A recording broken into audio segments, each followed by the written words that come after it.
الشيطان الرجيم بسم الله الرحمن الرحيم الحمد لله والشكر لله ولا إله إلا الله والله أكبر ولا حول ولا قوة إلا بالله العلي العظيم بسم الله الرحمن الرحيم دستور يا سيدي مدد يا رجال يا سلطان الأولياء سيدنا شيخ محمد نازل الحقاني دستور مدد مدد يا صاحب الإمداد يا كتب التصاريف أطيعوا الله أطيعوا الرسول والأولي الأمر منكم. Louange au Seigneur des mondes, Jalal al-Haq, Jalla Jalaluhu, qui nous a accordé et qui nous a honoré de ce temps.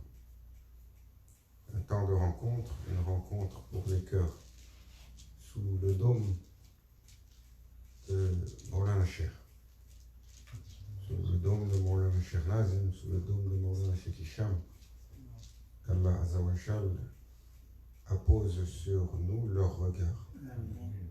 Nous accorde leur guidance, nous accorde d'être éligibles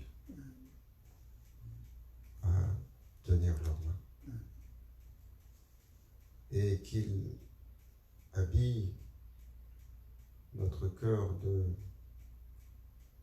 iman et de taqwa. Taqwa. Sayyidina Ali disait la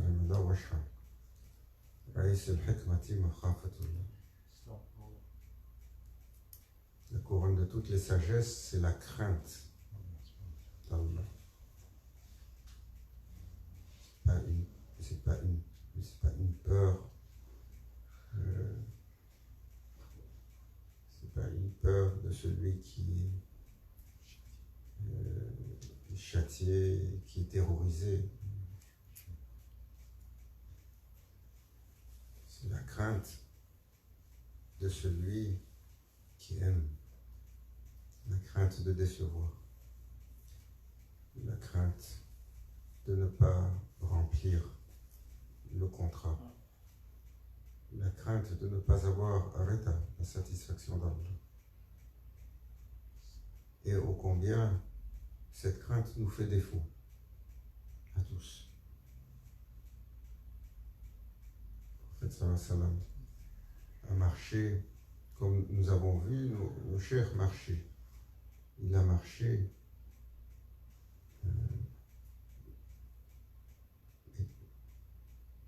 sous le manteau de l'humilité, toujours soucieux de ne pas redresser complètement sa stature par déférence envers son Seigneur. Et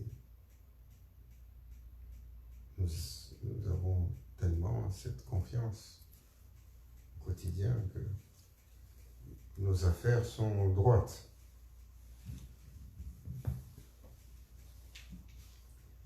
Nos affaires sont droites.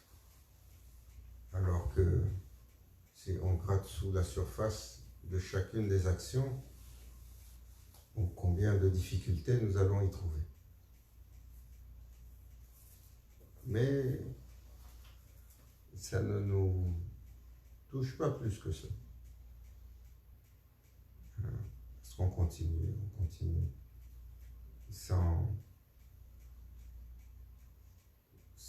sans méditer, sans s'arrêter, sans ouvrir sa conscience et sans comprendre que Allah Azza wa Jal, Jalla Jalaluhu, Mutakabbir,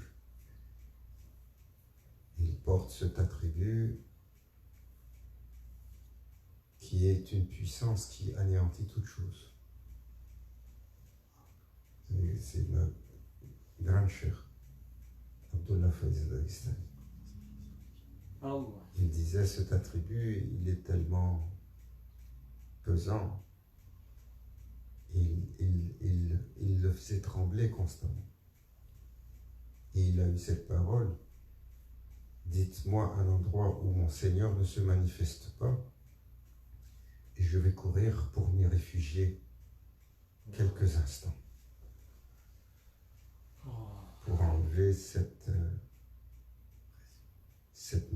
pression d'une majesté absolue. Pourquoi? Parce que ce sont les gens de l'accomplissement. Ce sont les gens de l'awareness, de l'éveil, de l'éveil de la conscience. Ce sont les gens qui ont eu une ouverture après avoir dominé leur monture, après avoir tenu leur monture. Sayyidina Cheikh Abdel Haq raconte cette histoire. Il y avait un riche homme qui sentait sa mort venir.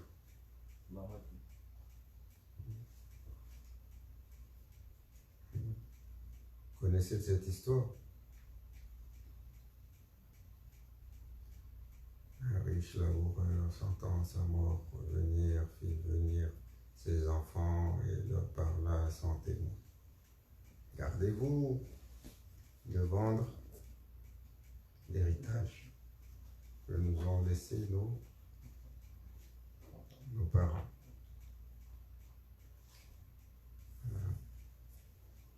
On nous a formatés. On a des professeurs en littérature là-bas. C'est quelle fable celle-là?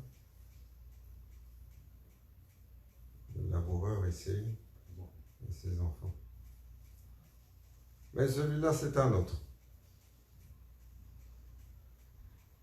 Qui a écrit Le laboureur et ses enfants? La Fontaine. Fontaine.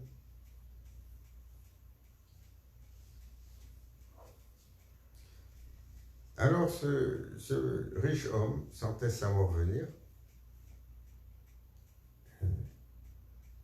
Alors il était incertain, craintif de ce qu'il y a à l'intérieur et il ne voulait pas rentrer tout seul. Donc il a passé l'annonce.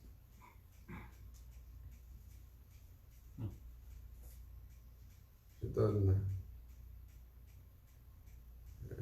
100 pièces d'or à celui qui rentre dedans et avec moi pour me tenir compagnie une nuit. Et il y a un fakir pieux, croyant qui a dit il n'y a rien là. On va rentrer avec lui. Si c'est pour autant d'or, c'est plus qu'une vie peut en donner. Et il est rentré. Il a eu l'homme, comme il avait prévu, il est parti. Et après, il y a eu ses funérailles. Et il est rentré avec lui, ils lui ont fait une place. Alors là,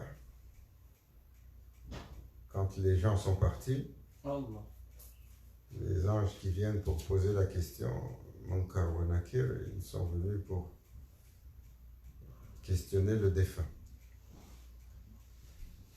Et là, quand il rentre, il trouve deux. Une chose étrange. On va laisser celui-là, lui, il est bien mort, il va aller nulle part, on va commencer à questionner celui-là. Donc, qui es-tu? Je suis un tel.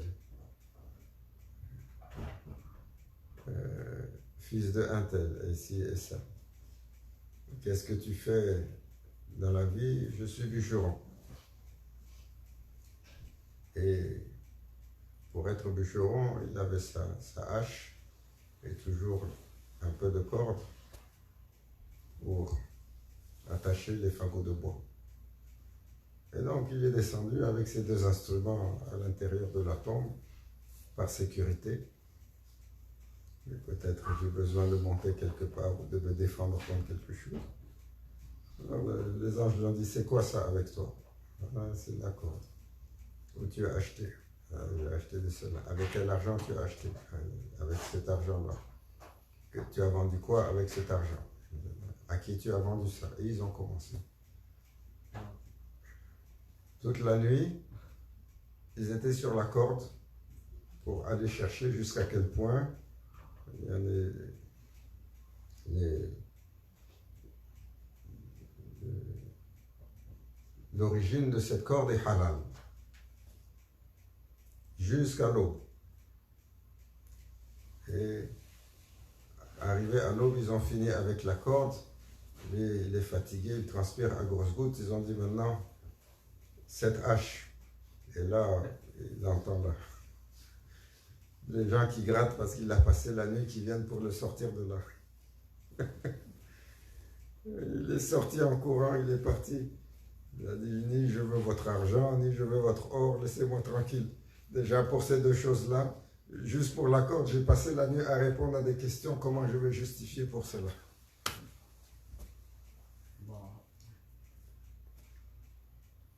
Parce que nous pensons que nos affaires sont droites. Nous pensons que nos affaires sont correctes. Nous pensons que nous sommes éligibles. Mais nous oublions que le standard d'Allah, il est élevé. Et le serviteur, il doit être toujours entre la crainte et l'espoir. Jamais il ne doit délaisser la crainte, jamais il ne doit délaisser l'espoir. Mais jamais il ne doit s'asseoir sur la chaise de la confiance en lui-même et de la certitude de son sort. Est-ce que Maulana Cheikh Nazim, il donnait des leçons comme ça, juste pour ouvrir, pour que le serviteur, il médite et il comprenne quelque chose. Quand on l'a questionné sur le chemin, sur l'effort, sur l'accomplissement, when is the shore of safety? Quand est-ce qu'on atteint ce rivage sécuritaire pour le croyant qui avance chez son Seigneur? Il a dit, s'il reste un souffle dans le nafs, c'est assez pour ne pas avoir accès à ce rivage. Un souffle. Même si le nafs, il est à la veille de rendre l'âme et qu'il lui reste un souffle, ce souffle, il peut, avec ce souffle-là, perdre éternellement un serviteur. C'est pour ça que Sayyidina Daoud, alayhi salam, il a insisté sur cette dua que nos machers nous enseignent. Il dit, ô mon Seigneur, ne me laisse pas aux mains de mon nafs sur l'instant d'un clin d'œil. Voilà. Et moins que cela.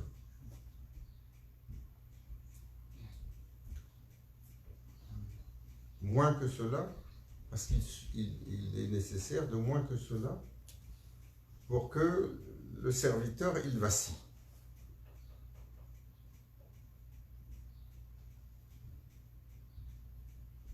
Un jour, on dit de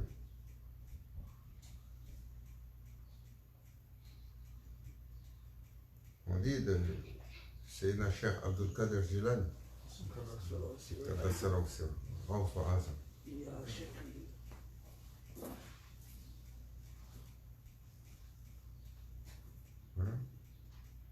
il avait des étudiants de très haut niveau, comme tous les cheikhs accomplis. Un cheikh accompli,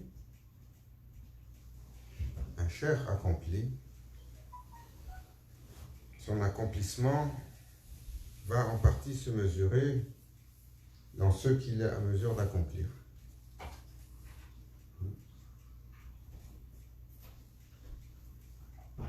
Vous voyez la réalité qualités du prophète sallallahu alayhi wa sallam, sa perfection, sa grandeur, sa suprématie, son accomplissement. Vous regardez Sayyidina Abu Bakr as-Siddiq, vous voyez. Vous regardez Sayyidina Omar, vous voyez. Regardez Sayyidina Ousmane, vous voyez. Vous voyez Sayyidina Ali, vous voyez. Regardez Sayyidina Talha, Sayyidina Zubair, Sayyidina Saad ibn Waqas, Sayyidina Hamza, Sayyidina Khalid ibn Walid, Sayyidina Bilal. Vous voyez cet accomplissement qui s'est manifesté 124 000 fois dans ses compagnons. Radiallahu anhum.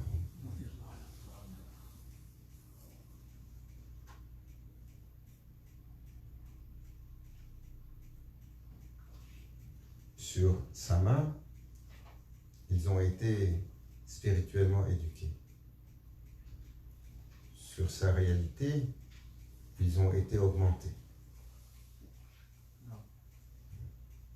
Et par sa lumière, ils ont été guidés.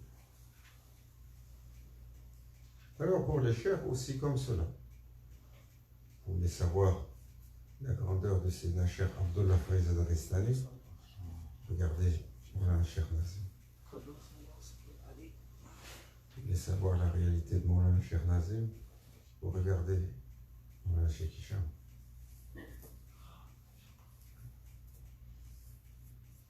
Et malheureusement, ils ont hérité de la dernière génération, nous autres. Là, ça devient triste l'histoire. Inch'Allah. La taqnatu min rahmatillah. Il faut pas perdre cet espoir dans la miséricorde divine. Aujourd'hui, l'accomplissement, il est voilé. Pourquoi il est voilé? Parce que des chers de ce calibre-là, ils réalisent les humains, les accomplissent. Mais nous arrivons dans le temps du changement. Le temps du changement, c'est l'effondrement de notre temps. C'est le renouveau avec l'arrivée de Sayyidina al-Mahdi alayhi salam. Et pour cela, il faut l'absence des accomplis. Pourquoi? Parce que les accomplis, tant qu'ils sont présents, ils sont comme un garde-fou protecteur contre l'effondrement final. Alors, depuis un siècle maintenant, ils se retirent, ils se voilent. Comme le prophète sallallahu alayhi wa sallam a dit, l'un des signes de la fin des temps, l'ilm, la connaissance, ma'rifatullah va disparaître. Et ilm, la connaissance, va disparaître. Et les compagnons sont perplexes. Ya Rasulallah, nous avons la connaissance, le Coran est descendu, Allah il va reprendre cette parole sacrée. Il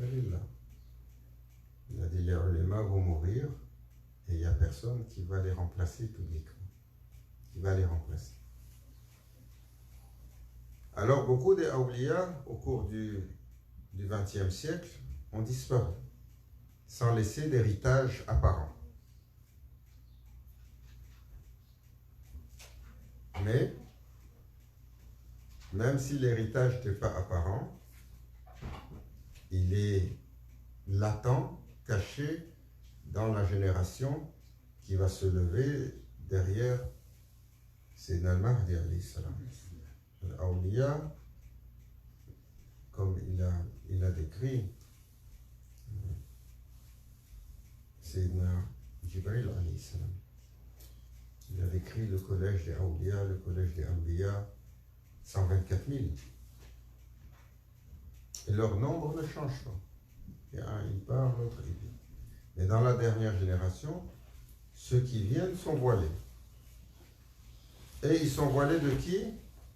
De tout le monde et d'eux-mêmes. Comme ça, regardez, pas de prétention.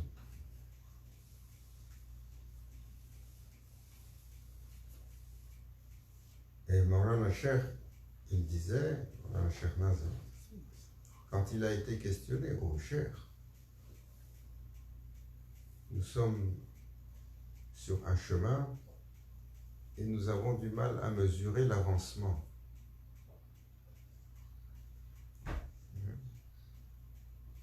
Hein? Tu te penses dans ta tête, j'ai rencontré Maulana Cheikh quand? Il y a 20 ans, 21, 22 ans maintenant. Moi j'ai rencontré Maulana Cheikh il y a 28 ans. Tu regardes dedans, quelle tristesse. Le nafs, elle est comme si on lui a même pas enlevé comme si on lui a même pas enlevé une ligne de cheveux. Il ne faut pas penser qu'on le tient. Qu'est-ce qu'il a dit, Maulana Cheikh? Vous pensez que vous le tenez jusqu'à ce qu'on vous marque sur la queue. Et là, vous allez voir la chose se déployer avec une telle force. Il va rentrer dans une colère à vous faire sauter les tympans. Vous avez déjà vu la colère comme ça, qui fait accélérer le cœur. C'est Abu Bakr. La colère qui fait accélérer le cœur jusqu'à ce que tu entendes un bruit continu. Et tu as l'impression que les tympans, ils vont éclater. Et on dit pour certains, littéralement, leur corps commence à se consumer. Allah nous préserve.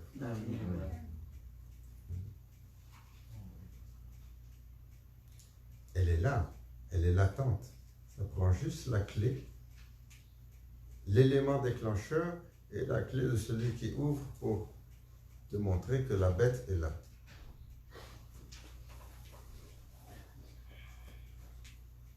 Alors, cette personne, elle est venue, elle a dit, oh cher, je regarde à l'intérieur de moi. On est désespéré qu'il y a une possibilité pour quoi que ce soit.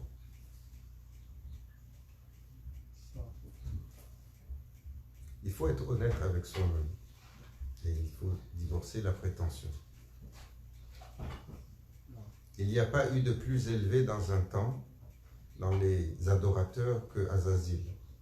Non. Il avait la prétention et encore la maladie de l'ego enfouie à l'intérieur de lui.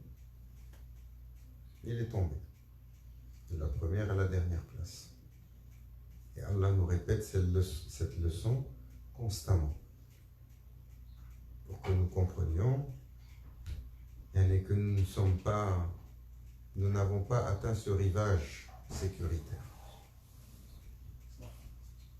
Alors cet étudiant lui dit, oh cher, y a-t-il un espoir, quel qu'il soit? Parce que nous regardons, le temps passe, nous regardons ce qu'il y a à l'intérieur et ça semble désespérant. Non? Ça semble désespérant. Qu'est-ce qui attire les yeux? Là, il a une là. On est passé au parc Jarry aujourd'hui. Oui,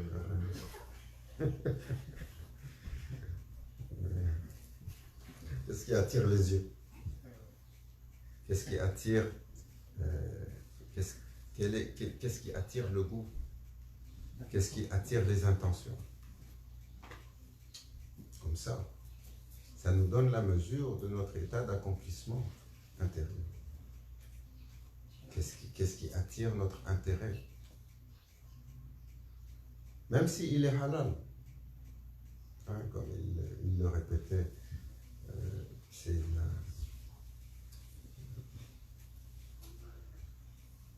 Cheikh Nour. Il a fait un tafsir sur un des enseignements de Maulana Cheikh Nazim. Il a dit se retenir du haram, ça c'est un farde pour tous les serviteurs, c'est la note de passage. Pas de choix. Mais il a dit, pour le chercheur, il doit apprendre à se retenir même du halal. Si Allah l'a fait halal pour toi, et une mesure et une gêne. Cultive un peu l'ascétisme. C'est pas parce que c'est halal que tu dois nager dedans de façon abondante. Hein, c'est pas parce que l'argent est halal pour toi, tu l'as gagné et tu as fait grosse fortune, hein, que tu dois nager dans l'opulence et la démesure. Combien on en connaît? Regardez sur tous nos dirigeants et ici au Mara, les riches hommes d'affaires ici et là, qui nagent dedans et ils étalent comment ils vont répondre à leur Seigneur si l'autre, pour une corde, il a passé toute la nuit à répondre aux questions de Munkar wa Nakir.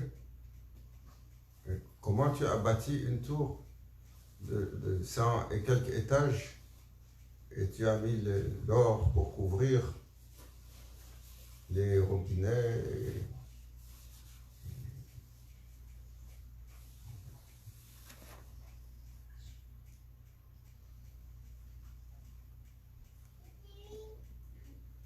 Alors cet étudiant, il pose la question. Oh Seydi, on est toujours à la même question, on n'a pas...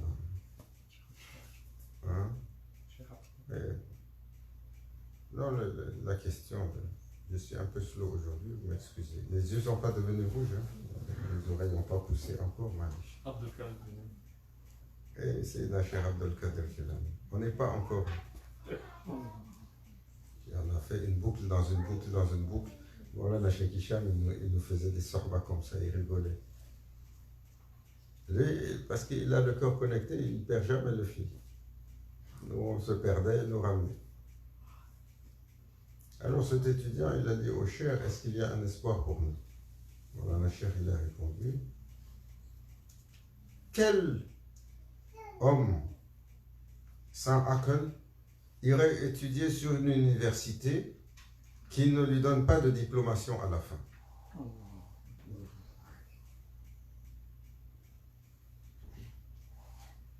Tu irais aller se fatiguer sur les bancs pendant des années et travailler. Ancien, il l'a quitté il y a longtemps. Mais non, papa, il a dit non. Il est smart. Regarde maintenant comment il est. Machallah. Ça, c'est une autre sorte. Maulana Cheikh, il s'est tellement moqué de nos cursus universitaires. Alors, une parenthèse dans une parenthèse.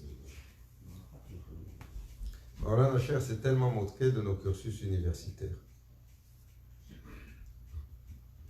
Ne doutez pas de la parole des chers. Ne doutez pas de leurs enseignements. Ne doutez pas de leur position.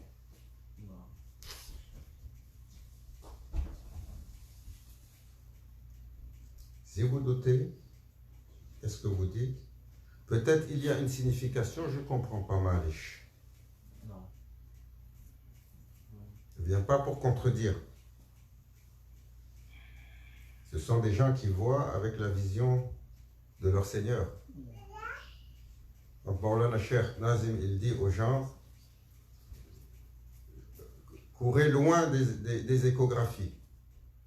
C'est quelque chose qui fait mal à l'enfant, qui génère des problèmes et qui déplaît au Seigneur des mondes, qui a caché le fœtus sous 7 couches dans le ventre de la mère honorée. Qui vous donne le droit d'aller rentrer là-dedans pour aller vous promener avec votre science? Et vous pensez que vous aurez la satisfaction de votre Seigneur. Mais on veut savoir. Maintenant, la médecine nous donne ça. Vous n'avez pas entendu votre cher?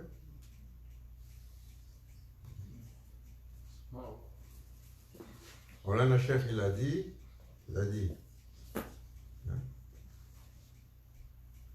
ils nous ont donné un vaccin. Je me suis questionné. J'ai fait istikhara. Maulana Cheikh Nazim est apparu. Il est venu me voir pour me dire, mon fils, Khair, que tous ceux qui doivent le prendre, sont obligés de le prendre ou veulent le prendre, khayr pour eux, ils sont protégés.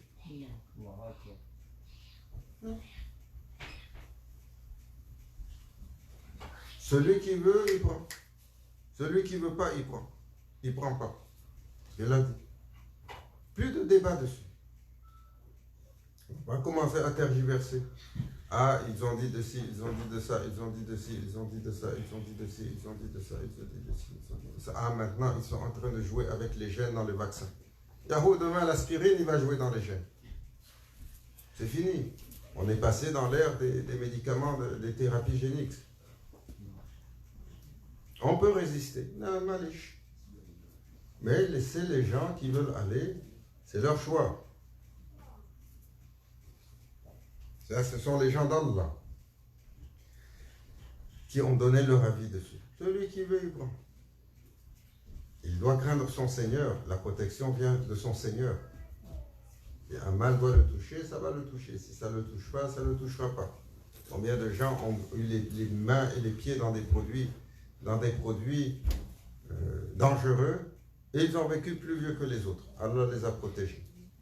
Combien de gens ont vécu sur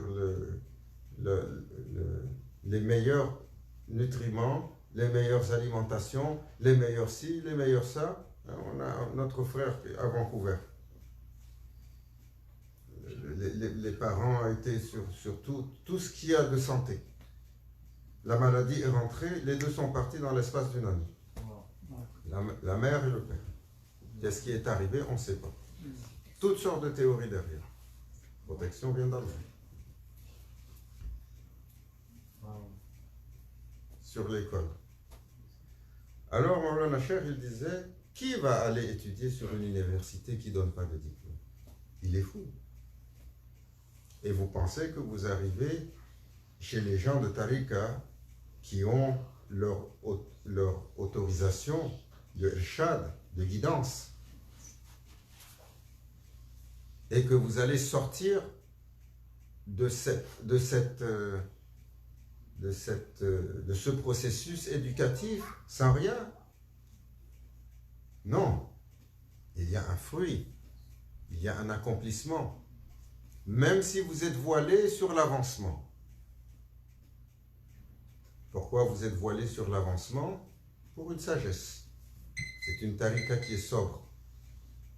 Maulana Cheikh, il n'accepte pas, il n'a pas accepté. Le grand Cheikh lui a dit, au Nazim Effendi, divorce le miracle. 3 fois. On rentre dans l'ère du Mahdi, ce que tu sais, ce que tu vois, ce que tu entends, ce sur quoi tu peux agir. Cette tariqa est basée sur la sobriété et on rentre sur l'ère du Mahdi, on rentre sur l'ère du Dajjal. Il va venir tromper les gens avec ses illusions. Allah nous protège. Alors, Cheikh Abdul Qadir Jilani, il avait des étudiants et un de ces étudiants particuliers, valeureux, un comme mille, un de ceux, quand il a dit au sultan de Bagdad, j'ai un étudiant et demi. Parce que le sultan avait peur de lui, il a dit, tu as plus d'étudiants que j'ai de sujets. Tes étudiants sont plus nombreux que mon armée. Tu es devenu une menace pour la sécurité de la nation. Il l'a convoqué, Cheikh Abdul Qadir Jilani, il a dit, ce que tu as entendu, c'est pas vrai, j'ai un étudiant et demi. Et quand il est allé, je vais te prouver ça, il est allé à la convocation et les étudiants ont marché derrière lui parce qu'il est convoqué pour être jugé. Et là, au fur et à mesure qu'il se rapproche du palais, l'armée qui était devant avec les choses, les étudiants ont commencé à avoir peur. Au fur et à mesure qu'il se rapproche, les 10 000 qui sont venus avec lui commencent à partir l'un après l'autre, l'un après l'autre. Il est arrivé sur le seuil du palais. Il est rentré, il y en a un qui est rentré avec lui, et l'autre qui s'est arrêté sur la porte, il a hésité un peu. Il a dit, je t'ai dit, j'ai un étudiant et demi. Celui qui est rentré avec moi, et l'autre qui est en train d'hésiter sur le pas de la porte. Tous les autres sont partis. Un comme ça. Et ils étaient sur un voyage sur le flanc de montagne. Et il était sur le temps de mûrir son travail intérieur et d'atteindre presque l'état d'éligibilité. Cheikh Abdul Qadir Jilani s'est tourné vers l'étudiant. Il a dit, Yallah, saute sur la falaise.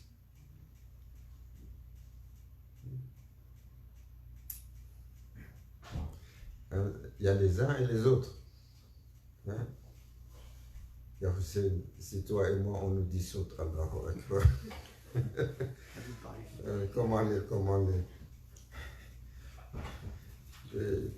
Les idées vont s'entrechoquer, on va cogiter. Et après, qu'est-ce qu'on va dire? Le cheikh, il veut nous tester. L'étudiant, il s'est tourné, il a sauté.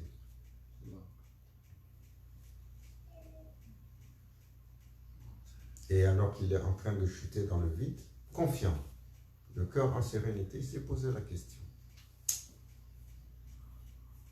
Mon cher est grand. Je me demande quelle sagesse il veut m'enseigner.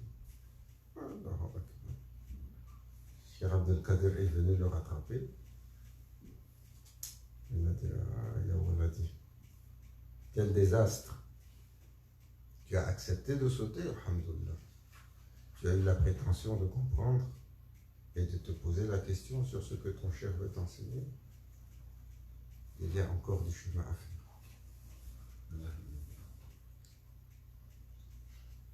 L'éducation spirituelle de l'accomplissement, c'est une autre chose. Pour les awliya, pour les accomplis. Pour que nous comprenions, chacun, il est à sa place. Chacun, il est à sa place. Beaucoup de gens, ils demandent, est-ce qu'il y a un accomplissement? Oui, il y a un accomplissement. J'avais mis la main dans la main d'un cheikh véridique, autorisé.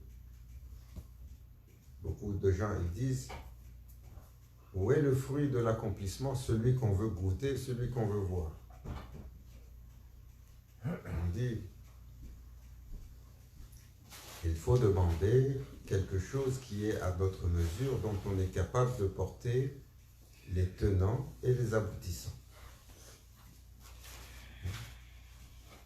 Et c'est assez pour nous de lire à travers Kitab al-Bubin la description de la vie des Anbiya, des Mursalin, des prophètes, des messagers. Comment Allah Azzawajal les a intronisés sur leur fonction de prophète, ce par quoi ils ont dû passer. Alors, quelques rappels sur les histoires des Awliya, pour nous dire, nous devons savoir que nous demandons, Ya Rabbi, accorde-nous ce pourquoi nous savons que nous ne sommes pas éligibles, sans prétention. Accorde-nous ta satisfaction, l'accomplissement que tu choisis pour nous, ce qui te fait plaisir, Ya Rabbi. Mais nous avons entendu parler des messagers et des prophètes et des sahaba et des awliya, et nous avons aimé leur excellence et leur accomplissement. Et nous aimerions pouvoir leur ressembler, malgré notre inéligibilité, les servir. Mais celui qui vient, il dit au cheikh, ouvre-moi ça. Il est venu à Mawlana Cheikh Nazim. Cheikh, on veut que tu nous ouvres de ces pouvoirs dont nous savons qu'il existe. Et si et ça, Mawlana Cheikh Nazim, il a rigolé. Il a rigolé. C'était dans les années 80. David, tu as vu ce qui est arrivé à Challenger? Il a dit Challenger. Tu as vu ce qui est arrivé à Challenger? C'était quoi? C'était la navette américaine. Elle a décollé, les ingénieurs n'avaient pas bien fait leur travail, il y a une fuite sur les joints pour les réservoirs d'hydrogène liquide. Parce que le foie avait endommagé les joints, une petite fuite. Il a dit, l'humain, si on ouvre ton secret, ce qui va t'arriver, c'est pire que ce qui est arrivé à cette fusée. Et qu'est-ce qu'il a dit cet étudiant? Il a dit, vous voulez dire spirituellement? Il a dit non, pas spirituellement. Physiquement, si on te connecte aux cieux comme tu veux, ton être va littéralement se désintégrer. Parce que tu ne sais pas à quoi tu demandes d'être connecté. Ce à quoi tu demandes d'être connecté, c'est la source de tous les pouvoirs qui portent plus que le cosmos que tu connais.